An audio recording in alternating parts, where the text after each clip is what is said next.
Contoh misalnya kalau orang berkunjung ke sini di swab itu hasilnya bisa diketahui dalam waktu beberapa jam saja.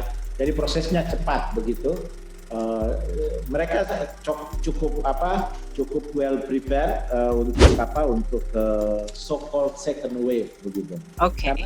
Karena masyarakatnya sendiri sudah belajar dari pengalaman COVID-19. Jadi sampai sekarang pun walaupun sudah relaksasi, tetapi kedisiplinan masyarakat untuk menjalankan social distancing itu mungkin sudah well equipped ya, karena pola hidup sehat dan lain-lain akibat adanya COVID-19. Halo pembaca Babe, apa kabar? Selamat datang di Babe One on One edisi di rumah aja. Pemerintah Tiongkok sudah memberlakukan relaksasi dan membuka lockdown sejak awal Mei lalu. Warga diperkenankan kembali untuk melakukan aktivitas di luar rumah dengan menerapkan standar kelaziman yang baru. Beberapa daerah juga yang sebelumnya sempat diisolasi akibat penyebaran COVID-19 kini kembali dibuka. Nah, bagaimana sebenarnya pemerintah Tiongkok dalam menangani dan mengatasi COVID-19 ini?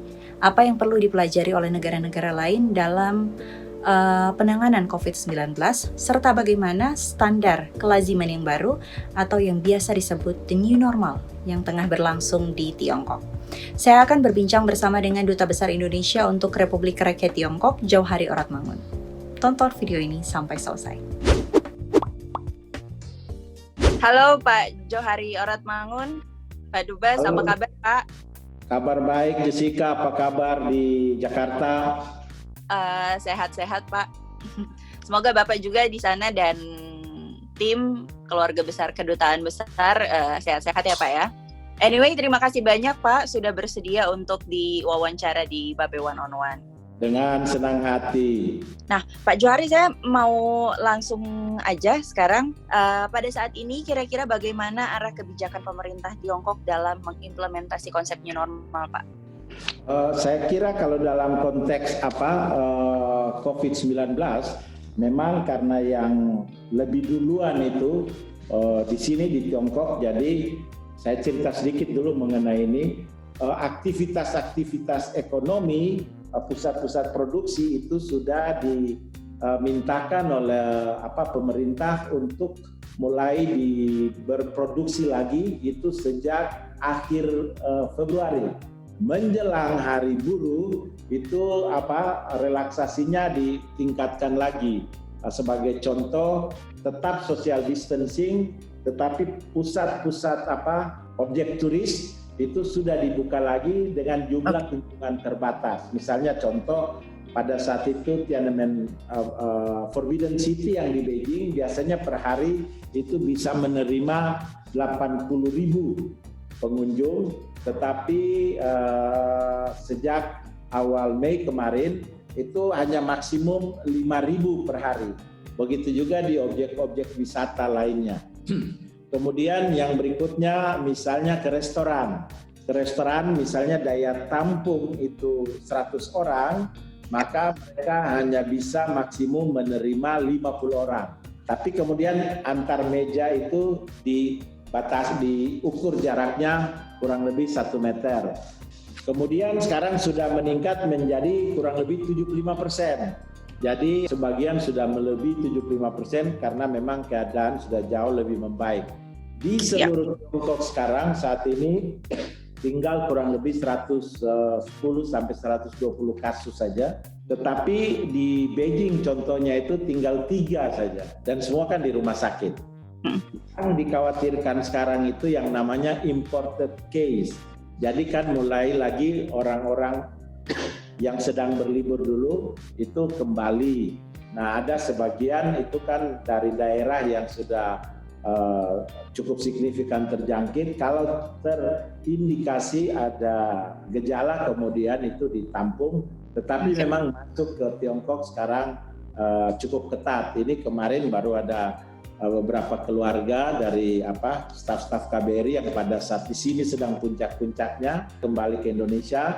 Sekarang kembali ke sini itu harus melalui prosedur yang cukup ketat.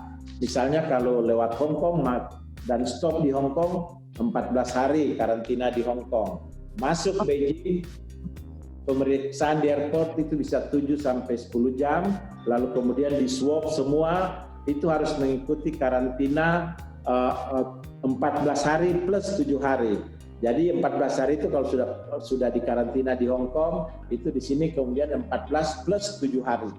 Jadi masih peraturan karantina masih cukup ketat, tetapi untuk pergerakan antar kota di sebagian besar kota-kota di Tiongkok itu sudah bebas, sudah bisa begitu. Penerbangan antar kota sudah dibuka lagi. Saya sendiri sudah menerima beberapa tamu dari luar kota sejak awal Mei yang lalu sampai saat ini. Bahkan saya rencana juga akan ke Shanghai untuk launching produk Indonesia di sana next week, minggu depan. Pak Jo, sedikit aja Pak Jo, sejak beberapa pekan terakhir atau beberapa waktu terakhir, WHO sudah memperingatkan negara-negara untuk mengantisipasi datangnya second wave.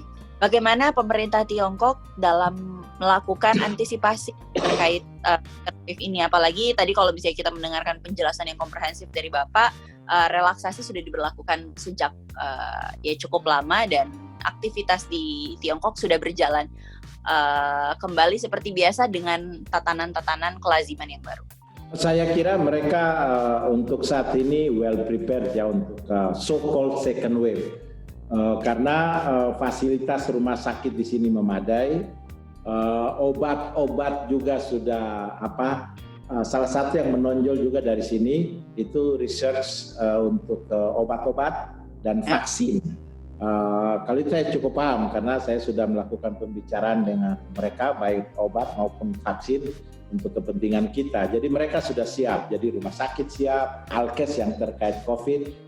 Lalu kemudian di bidang obat-obatan dan medicine dan vaksin juga mereka sudah siap. Jadi itu untuk apabila ada second wave. Contoh waktu di Wuhan itu kan dibangun 2 rumah sakit, lalu kemudian rumah sakit pemerintah yang dengan fasilitas kesehatan yang memadai itu ada semua. Contoh misalnya kalau orang berkunjung ke sini di swab itu hasilnya bisa diketahui dalam waktu beberapa jam saja. Jadi prosesnya cepat begitu.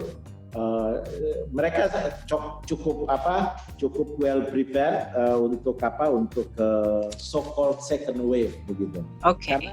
Karena masyarakatnya sendiri sudah belajar dari pengalaman COVID-19.